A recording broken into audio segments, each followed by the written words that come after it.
दोस्तों, आज हम क्रेवन द हंटर मूवी को एक्सप्लेन करेंगे। तो चलिए शुरू करते हैं। इस मूवी की स्टार्टिंग होती है रसिया के एक खतरनाक जेल से। एक ऐसा जेल जहां पर दुनिया भर के सबसे खतरनाक कैदियों को रखा जाता है। और मूवी की स्टार्टिंग में हम देखते हैं कि इसी जेल के अंदर रसिया के कुछ सोल्जर्स क्रेवन को भी लेकर आते हैं। जेल के अंदर आकर जब क्रेवन को उसके सेल में डाला जाता है, तब हम ये देखते हैं कि उसके सेल के अंदर एक रसियन कैदी भी होता है, जो क्रेवन को देखकर उससे कहता है कि किसी और का यहाँ पर आना मुझे पसंद नहीं है। लेकिन उसका जवाब सुनकर क्रेवन उससे कहता है कि उसे फिक्र करने की कोई जरूरत नहीं, क्योंकि क्रेवन यहाँ पर 3 दिन से ज्यादा रुकने वाला नहीं है।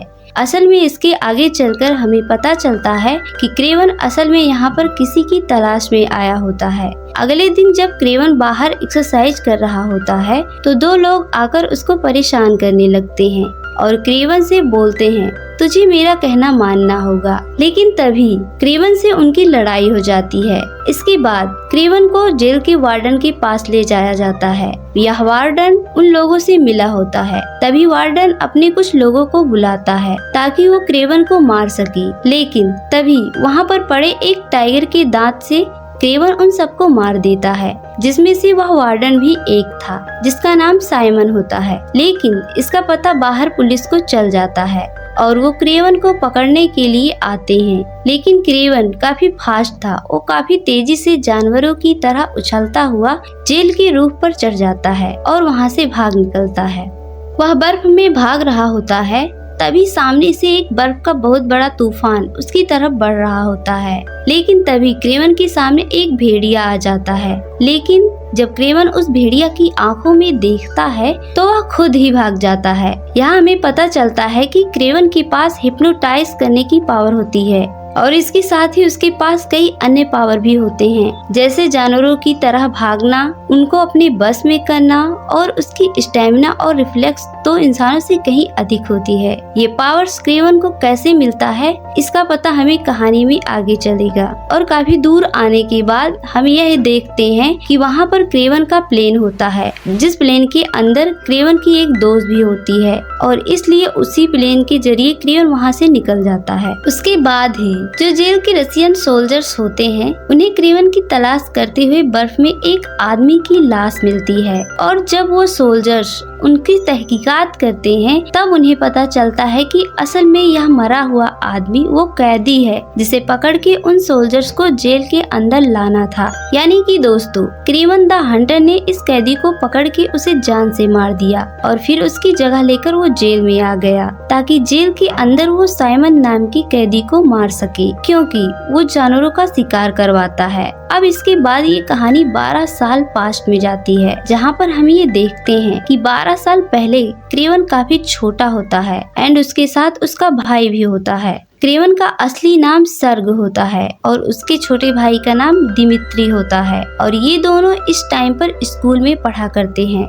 लेकिन उनके स्कूल के टाइम पर ही अचानक से उन्हें लेने के लिए उनके फादर आ जाते हैं। हमें ये पता लगता है कि जो सर्ग और दिमित्री के फादर हैं, उसका नाम निकोलाई है, और ये निकोलाई असल में एक बहुत ही बेरहम इंसान है, जिसे कमजोर लोग बिल्कुल भी पसंद नहीं है। इसके साथ ही ये निकोलाई खुद को बहुत ही स्ट्रॉन्ग आदमी समझता है। और अगर बात करें इसके बिजनेस की, तो ये जानवरों का शिकार करके उन्हें सप्लाई करता है, और यह काम करके इसने बहुत पैसा कमाया होता है। इसके साथ ही जानवरों का शिकार करना निकोलाई को बहुत ज्यादा पसंद होता है। अब ये निकोलाई जब अपने दोनों बेटों को लेने आता है, तब उन्हें कार में बिठाकर वो उन दोनों से कहता है कि असल में आज उन दोनों की मदर की मौत हो गई है, लेकिन वो ये चाहता है कि उसके दोनों बेटे उसकी मदर की मौत पर रोए ना। और ऐसा इसलिए क्योंकि उसके हिसाब से उन दोनों की जो मदर थी, यानी कि निकोलाई की वाइफ, वो एक बहुत ही कमजोर इंसान थी और उसकी कमजोरी की वजह से उसकी मौत हुई। और फिर दोस्तों, यहीं पर ही स्टोरी में हम देखते हैं कि ये जो निकोलाई क्रेवन की वाइफ होती है, उसकी मौत का रीजन ये निकोलाई होता है, क्योंकि इसने अपनी वाइफ को बहुत ज्यादा टॉर्चर किया होता है और इसलिए उसकी वाइफ मर जाती है। लेकिन अब यहाँ प्रेजेंट टाइम में निकोलाई अपने दोनों बेटों से कहता है कि उन दोनों को अपनी मदर की मौत का गम भुलाना होगा। इसके साथ ही आज वो उन दोनों को अफ्रीका के जंगल ले जा रहा है ताकि वो दोनों भी आज उसके साथ मिलकर शेर का शिकार करें। और निकोलाई के हिसाब से ऐसा करके उसके दोनों बेटे स्ट्रॉन्ग हो जाएंगे। अब इसके बाद ही निकोलाई अपने दोनों बेटों को लेकर सीधा अफ्रीका निकल जाता है ताकि वो लोग शेर का शिकार कर सके। एंड फिर इसके बाद ही सीन शिफ्ट होता है और हम सीधा अफ्रीका के तंजानिया कंट्री को देखते हैं। यहाँ तंजानिया के अंदर हम एक लड़की से मिलते हैं जिसका नाम होता है कैलिप्सो। ये कैलिप्सो इस टाइम पर अपनी नानी के साथ होती है और यहीं पर ही हमें पता लगता है कि कैलिप्सो की नानी असल में एक टैरो कार्ड रीडर है एंड उसे अफ्रीकन जंगलों की जड़ी बूटियों की काफी समझ है। इसके साथ ही कैलिप्सो की नानी उसे एक छोटी सी शीशी भी देती है और वो कैलिप्सो को शीशी देते हुए कहती है कि इस शीशी के अंदर एक ऐसा खास दवा है जो सिर्फ वो और उसके परिवार के लोग ही बना सकते हैं और यह दवा कैलिप्सो की नानी के खानदान का सीक्रेट है। लेकिन जब कैलिप्सो उनसे पूछती है कि आखिरकार इसके अंदर ऐसा खास क्या है, तब कैलिप्सो की नानी उसे बताती है कि इस वाले दवा के अंदर ऐसी खास पावर है कि ये किसी के भी जख्मों को पलक झपकते ही ठीक कर सकता है। यहाँ तक कि अगर कोई इंसान मर भी रहा हो तो ये उसे फिर से ठीक कर सकती है। और फिर ये बोलने के बाद ही कैलिप्सो की नानी उसे ये दवा दे देती है और फिर वो कैलिप्सो से कहती है कि इसका इस्तेमाल तब करना जब तुम्हें बहुत ज्यादा जरूरत हो। अब इसी टाइम पर दूसरी तरफ हम ये देखते हैं कि निकोलाई अपनी टीम और अपने दोनों बेटों को लेकर अफ्रीका के जंगल में आ जाता है ताकि यहाँ पर वो लोग शेर का शिकार कर सकें। यहीं पर ही निकोलाई अपने दोनों बेटों को ये बताता है कि आज यहाँ पर वो लोग असल में एक खास तरह के शेर को मारने आए हैं और जिस शेर का वो आज शिकार करने आए हैं वो साइज में काफी बड़ा, खूंखार और काफी पावरफुल है और आज तक उस शेर का कोई भी शिकार नहीं कर पाया है। यहाँ तक कि उस शेर ने अब तक 2000 से भी ज्यादा लोगों को जान से मार दिया है। इसके साथ ही निकोलाई अपने दोनों बेटों को बताता है कि उस शेर का नाम जार है और वो लोग अब यहाँ से तब तक नहीं जाएंगे जब तक वो यहाँ तक जार का शिकार नहीं कर लेते। अब दोस्तों इसी टाइम पर जब निकोलाई और उसके आदमी जार का शिकार करने के लिए उसे ढूंढ रहे होते हैं तब यहीं पर ये निकोलाई से मिलने के लिए एक आदमी आता है जिसका नाम होता है एलेक्सी। और ये एलेक्सी निकोलाई से मिलकर उससे कहता है कि वो भी एक शिकारी है और उसने निकोलाई के बारे में काफी अच्छी बातें सुनी है और इसलिए वो ही चाहता है कि निकोलाई उसके साथ एक डील कर ले एंड डील के अंदर वो लोग पार्टनर्स बन जाएं। बट ये बात सुनकर निकोलाई एलेक्सी का मजाक उड़ाता है और वो एलेक्सी से कहता है कि वो बहुत ही कमजोर है और इसलिए निकोलाई किसी भी कमजोर के साथ कोई डील नहीं करता है और फिर ये बोलकर ही वो एलेक्सी को वहाँ से भेज देता है। लेकिन यहाँ पर हम ये देखते हैं एलेक्सी को निकोला की बातें बिल्कुल भी अच्छी नहीं लगती और इसलिए वो निकोलाई से नफरत करने लगता है। लेकिन इसी टाइम पर दूसरी तरफ हम ये देखते हैं कि निकोलाई के दोनों बेटे यानी कि सर्ग और दिमित्री उनसे काफी दूर हो जाते हैं। पर सभी से दूर होकर सर्ग और दिमित्री ये देखते हैं कि वो दोनों ही अपने फादर से काफी दूर हैं और इसलिए वो अपने फादर को ढूंढने जाते हैं। लेकिन इसी टाइम पर उन दोनों के सामने जार आ जाता है यानी कि वही शेर जिसका शिकार करने ये लोग यहाँ पर आए हैं। अब जार को देखकर सर्ग और छोटे भाई दिमित्री को पीछे कर देता है और वो खुद जार के सामने बंदूक तान देता है। लेकिन सर्ग के मन में जानवरों को लेकर हमदर्दी होती है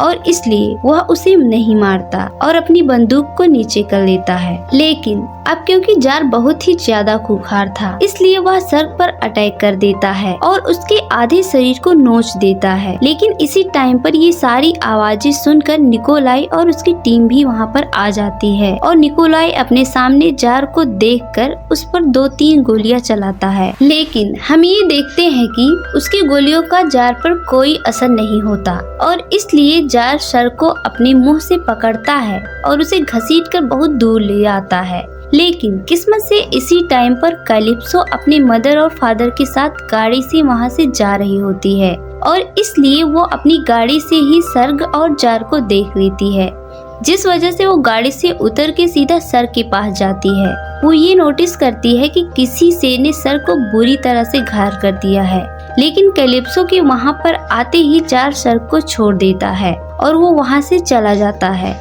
जिसके बाद ही कैलिप्सो सर्ग की हालत देखकर अपनी नानी का दिया हुआ नुस्खा उसे पिला देती है। इसके साथ ही दोस्तों, जार के वहाँ से जाने से पहले हम ये देखते हैं कि जार की बॉडी का एक बूंद खून भी सर्ग की बॉडी के अंदर चला जाता है और इसलिए जैसे कैलिप्सो ने सर्ग को दवा पिलाया वैसे ही वो नुस्खा सर्ग की बॉडी के अंदर जार के ब्लड से मिल जाती है और सर्ग की बॉडी में जानवरों की एक कमाल की पावर आ जाती है। हालांकि इसके बाद ही सर्ग का फादर निकोला उसे ढूंढ लेता है और उसे सीधा हॉस्पिटल लेकर जाता है। लेकिन हॉस्पिटल के अंदर डॉक्टर्स जब सर्ग को देखते हैं तब उसका टेस्ट करके उन्हें ये पता लगता है कि सर्ग मर चुका है। लेकिन तभी अचानक से उस दवा का चमत्कार होता है और सर्ग की बॉडी के सारे जख्म देखते ही देखते भर जाते हैं और सर्ग ठीक हो जाता है। सर्ग के ठीक होते उसका फादर निकोला उसे अपने घर ले जाता है और घर लाकर निकोलाई अपने बेटे सर्ग को दीवार दिखाता है, जहां दीवार पर सर्ग देखता है कि वहां पर उसके बाप निकोलाई ने शेर के सर को काटकर लटका दिया था और उस शेर के सर को दिखाकर निकोला सर्ग से कहता है कि ये वही जार नाम का शेर है जिसने तुम्हें घायल किया था और अब क्योंकि इसने तुम पर हमला किया था इसलिए मैंने इसकी ये हालत कर दी। इसके साथ ही निकोलाई सर्ग से ये भी बोलता है कि मैं ये चाहता हूँ कि अब तुम अपनी पढ़ाई को यहीं पर रोक दो और अब से तुम भी मेरे साथ शिकार सीखो और मेरे पूरे धंधों को समझो, क्योंकि आगे चलकर तुम्हें यह सब संभालना है। लेकिन अब यहाँ पर अपने फादर की ये सारी बातें सुनकर और उस शेर का कटा हुआ सर देखकर सर्ग को बहुत ही ज्यादा गुस्सा आता है, क्योंकि असल में सर्ग को ना तो अपने फादर का बिजनेस पसंद था और ना ही उसे फालतू में किसी जानवर का शिकार करना पसंद था। और फिर इसलिए सर्ग ये फैसला करता है कि वो अपने घर से भाग जाएगा। जिसके बाद जैसे ही रात होती है वैसे वो अपना बैग पैक करता है और चुपचाप घर से भाग जाता है। घर से भागकर सर्ग सीधा रसिया चला जाता है, क्योंकि असल में सर्ग की जो मदर थी वो रसियन थी और रसिया में उसके पास कई सारे जंगल भी थे और इसलिए सर्ग अपनी मदर के जंगलों में जाता है और वहाँ पर आकर एक ग्लास हाउस में रहने लगता है। और दोस्तों, यह जगह वो जगह होती है जहाँ पर सर्ग अपनी मदर के साथ बचपन में आकर खेला करता था। अब इसके बाद ही सर्ग इसी जंगल में रहना स्टार्ट कर देता है और वो धीरे धीरे करके जंगल के तौर तरीके सीखने लगता है। अब क्योंकि उसके साथ जो भी हुआ उस वजह से उसके अंदर एक खास पावर आ गई थी, इसलिए इस पावर की मदद से न सिर्फ सर्ग बहुत ही तेज से छलांग मार सकता था बल्कि वह बड़ी आसानी से पेड़ पर भी चढ़ सकता था, बहुत दूर की चीजें साफ सुन सकता था, दूर तक आराम से देख सकता था और यहाँ तक कि उसकी बॉडी की पावर्स भी काफी ज्यादा बढ़ गई थी, इसलिए वो किसी को बड़े आराम से मार भी सकता था। अब यहाँ जंगल में रहने के दौरान ही सर्ग एक दिन ये देखता है कि उसके उसी जंगल में कुछ शिकारी आकर जानवरों का शिकार करते हैं और जानवरों को जान से मारते हैं। ये चीज देखकर सर्ग को बहुत गुस्सा आता है और इसलिए वो सीधा उन शिकारियों के पास जाता है और वो उन्हें जान से मार देता है ताकि वो लोग जानवरों को ना मार सके। और फिर सर्ग इसी तरह से जंगल में ही रहता है और इस जंगल के जानवरों को बचाने के लिए सारे शिकारियों को मारता है और फिर यहीं पर ही वो अपना नया नाम रखता है जो कि होता है क्रेवन। अब इसके बाद ही स्टोरी एंड होती है और कहानी सीधा प्रेजेंट में आती है। प्रेजेंट टाइम के अंदर हम यह देखते हैं कि सर्ग यानी कि क्रेवन अपने सीसी वाले घर में आ जाता है। हालांकि इसी टाइम पर वो ये देखता है कि उसे जंगल के अंदर से काफी गाड़ियों की और काफी बंदूकों की आवाजें आ रही हैं और इसलिए जब वो उस जगह पर आता है तब वो ये देखता है कि कई सारे शिकारी उस जंगल से जानवरों का शिकार करके ले जा रहे हैं और इसलिए यह देखकर क्रेवन को बहुत गुस्सा आता है एंड वो उन सारे शिकारियों को जान से मार देता है। अब इस दौरान एक शिकारी वहां से भागने में कामयाब हो जाता है, लेकिन क्रेवन उसका गाड़ी का नंबर देख लेता है। ये आदमी भागकर अपने बॉस के पास पहुंचता है और सारी कहानी बताता है कि कैसे एक शिकारी ने उसके सभी आदमियों को मार दिया। लेकिन तभी उसका बॉस इसकी ओर घूमता है और वो आदमी चौंक जाता है। दरअसल यह क्रेवन होता है। उसके हाथ में एक क्रॉसबो और एक किताब होती है। क्रेवन कहता है, इस किताब में उन सभी लोगों का नाम है जो जंगल में जानवरों को मारकर उसकी तस्करी करते हैं, और उसमें एक नाम तुम्हारा भी है, और अब मैं इन सभी लोगों को मार दूंगा। इतना कहकर क्रेवन उसे भी मार देता है। इस बुक में शिकारियों की संख्या 100 से भी ज्यादा होती है, इसलिए वो एक एक करके इन सबको जान से मार रहा होता है। यहाँ तक कि मूवी की स्टार्टिंग में उसने रसियन जेल में जाकर जिस साइमन को मारा था, उस साइमन का नाम भी इसकी बुक के अंदर था। अब इसके बाद ही हम ये देखते हैं कि क्रेवन कैलिप्सो को ढूंढता है और सीधा उससे मिलने जाता है। लेकिन जब क्रेवन कैलिप्सो से मिलने आता है तब कैलिप्सो उसे पहचानती नहीं है, और इसलिए वो कैलिप्सो को एक कार्ड दिखाता है और वो कार्ड देते हुए उससे कहता है कि ये तुम्हारा वही कार्ड है जो तुम मेरे पास भूल गई थी। असल में ये वाला कार्ड कैलिप्सो को उसकी नानी ने दिया होता है, और इसलिए इस कार्ड को देखकर कैलिप्सो ये समझ जाती है कि उसके सामने खड़ा इंसान और कोई नहीं बल्कि वही सर्ग है जिसकी उसने जान बचाई थी। हालांकि इसके बाद ही क्रेवन कैलिप्सो से कहता है कि जो भी लोग जानवरों का शिकार करते हैं, मुझे ऐसे लोग बिल्कुल भी पसंद नहीं है, और इसलिए मैंने अपनी एक बुक के अंदर उन सभी लोगों की लिस्ट बनाई है जो सभी लोग जानवरों का शिकार करते हैं, और मैं एक एक करके उन सब को खत्म करने वाला हूँ, क्योंकि ये सब के सब लोग मिलकर निर्दय तरीके से जानवरों को मारते हैं और फिर उनके सींग, खाल, नाखून और उनके दांतों को बेचकर मुनाफा कमाते हैं, और मैं इन सब चीजों को रोकना चाहता हूँ। पर ये बात सुनकर कैलिप्सो उससे कहती है कि इसमें मैं तुम्हारी कैसे मदद कर सकती हूँ।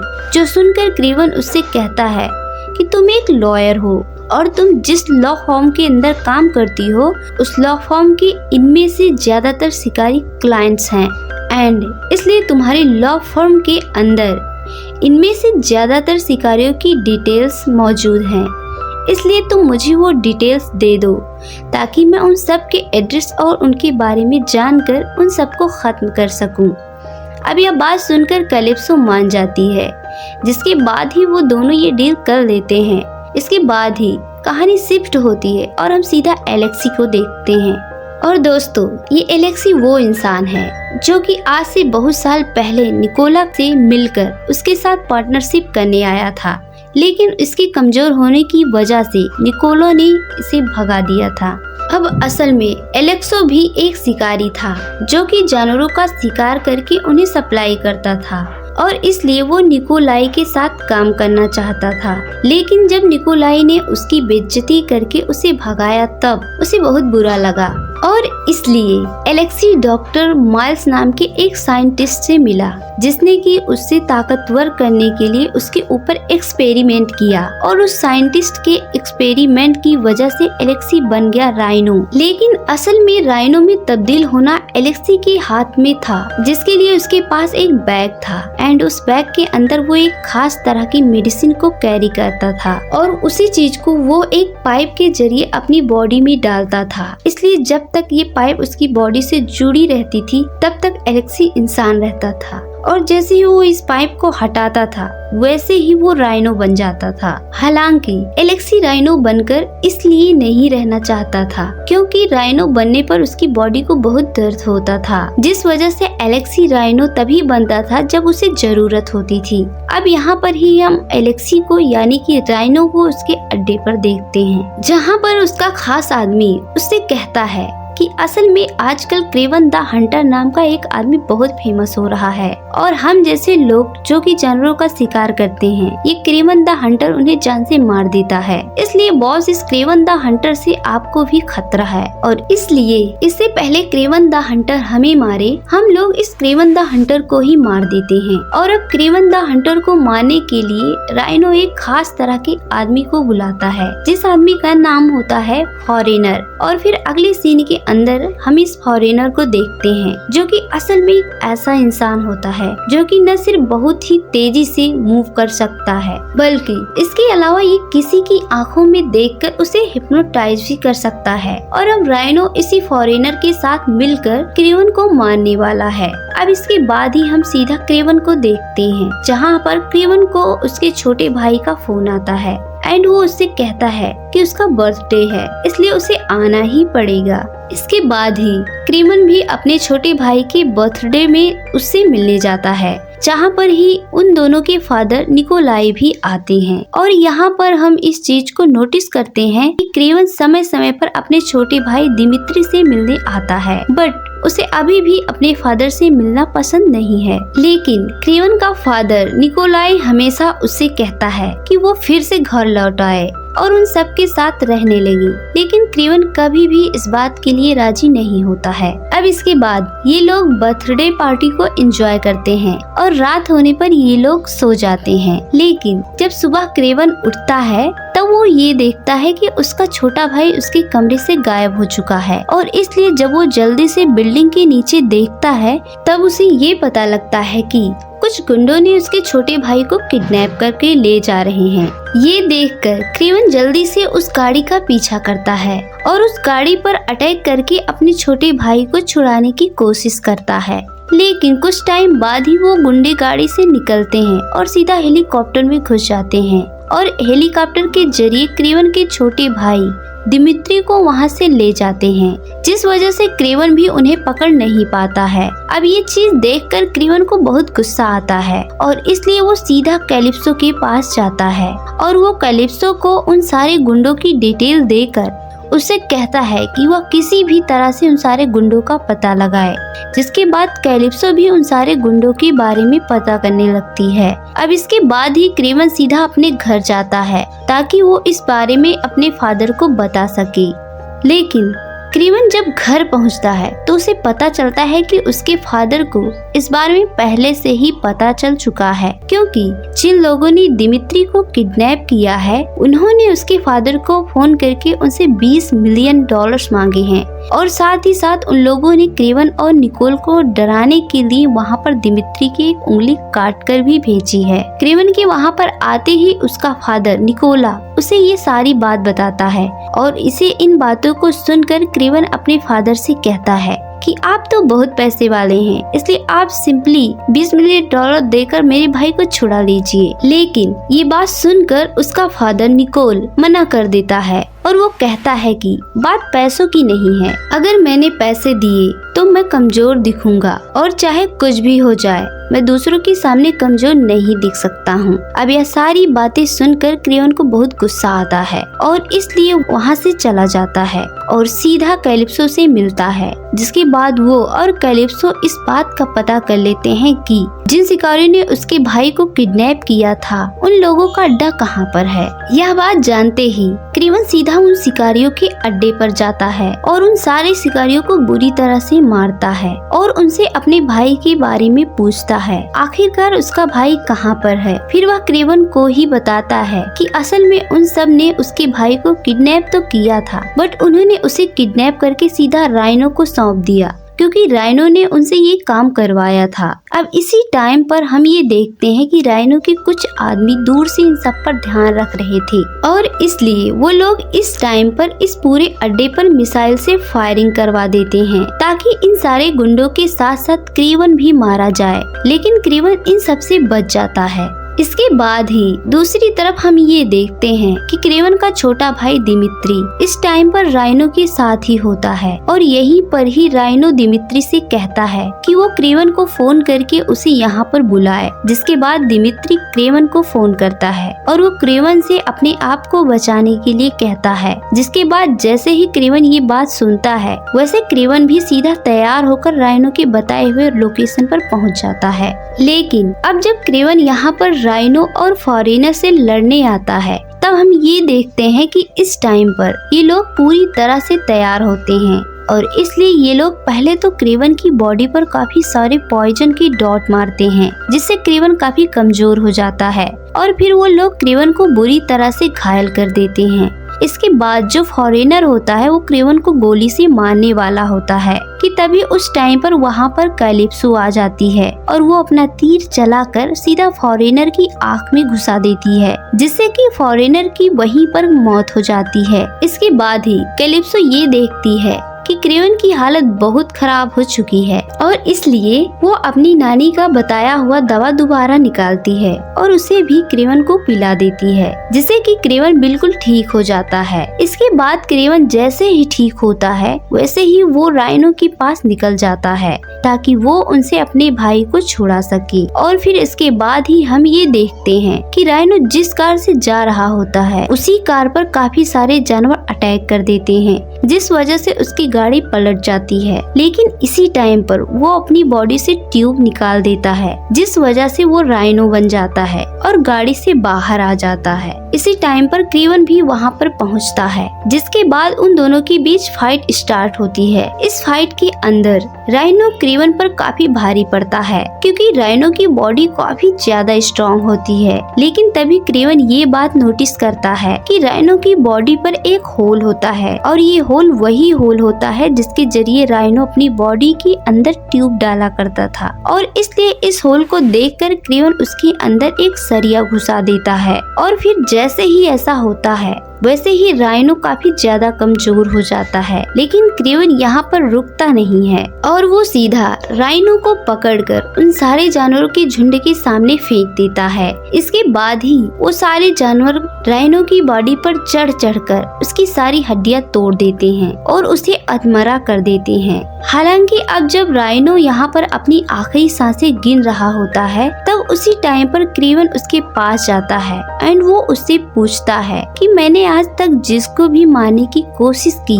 उन्हें मैंने जान से ही मार दिया और इसलिए आज तक कोई भी जिंदा इंसान इस बात को जान ही नहीं पाया था कि मैं ही क्रेवन द हंटर हूँ। तो आखिरकार तुम मुझे यह बताओ कि तुम्हें मेरे बारे में कैसे पता लगा और तुमने कैसे जाना कि मैं ही क्रेवन द हंटर हूँ। ये बात सुनकर राइनो मरते हुए क्रेवन को ये बताता है कि तुम्हारे क्रेवन द हंटर होने के बारे में मुझे तुम्हारे फादर ने बताया था और फिर ये बोलकर ही राइनो मर जाता है। अब इसके बाद ही क्रेवन अपने फादर से मिलने जाता है और वो उन्हें बताता है कि मुझे आज तक जितने शिकारियों को मारना था मैंने उन सबको मार दिया, बस अगर कोई शिकारी बचा है तो वो आप हैं। और हाँ, अब मैं ये भी जान चुका हूँ कि मेरे क्रेवन द हंटर होने के बारे में आपने ही राइनो को बताया था, लेकिन मैं ये जानना चाहता हूँ कि आपने ऐसा क्यों किया था। ये बात सुनकर क्रेवन का फादर निकोला उससे कहता है कि असल में राइनो मेरा बहुत बड़ा दुश्मन था क्योंकि वो मेरे बिजनेस में मुझसे आगे निकल रहा था और ये चीज मुझे बर्दाश्त नहीं थी। लेकिन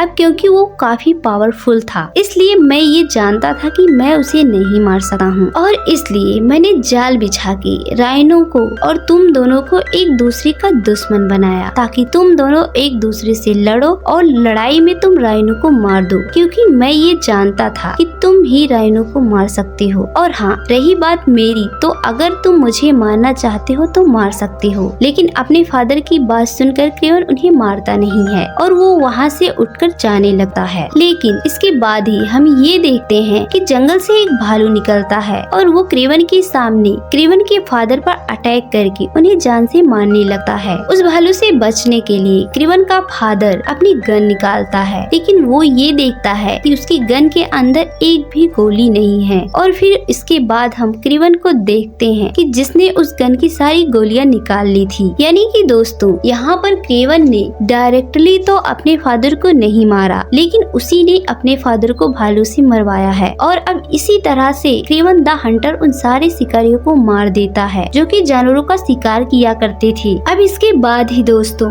1 साल बीत जाते हैं और 1 साल बाद जब फिर से दिमित्री का बर्थडे आता है तब क्रेवन उससे मिलने के लिए जाता है। लेकिन वहाँ पर वह देखता है कि उसके भाई दिमित्री ने उसके फादर का काम स्टार्ट कर दिया है, यानी कि अब दिमित्री भी जानवरों का शिकार करवाता है और उन्हें सप्लाई करता है। यह चीज देखकर क्रेवन दिमित्री को रोकने की कोशिश करता है, बट ये चीज देखकर दिमित्री अपने कई सारे रूप बदलता है और वो अपने भाई क्रेवन को खुद से दूर रहने के लिए कहता है। और फिर दोस्तों हमें पता लगता है कि क्रेवन का भाई दिमित्री कमलिन बन चुका है और यह कमलियन उसी साइंटिस्ट की मदद से बना है जिस साइंटिस्ट की मदद से एलेक्सी राइनो बना था। लेकिन अब यह कमलिन यानी कि दिमित्री क्रेवन से ये कहता है कि उसे इस टाइम पर घर जाना चाहिए क्योंकि उसके फादर ने उसके लिए कुछ सामान छोड़ा है। और फिर यह सुनकर जब क्रेवन अपने घर जाता है तब वो ये देखता है कि उसके फादर ने मरने से पहले उसके लिए एक हंटर्स वाला जैकेट छोड़ा है और इसलिए यहाँ पर क्रेवन अपने फादर के इस गिफ्ट को एक्सेप्ट करता है और फिर इस जैकेट को पहनकर वो बनता है क्रेवन द हंटर। और फिर दोस्तों इसके साथ ये मूवी यहीं पर ही खत्म हो जाती है। हमें आशा है आपको ये मूवी बहुत पसंद आई होगी। ऐसे ही और मूवी देखने के लिए हमारे चैनल को लाइक शेयर और सब्सक्राइब जरूर करें। Thank you.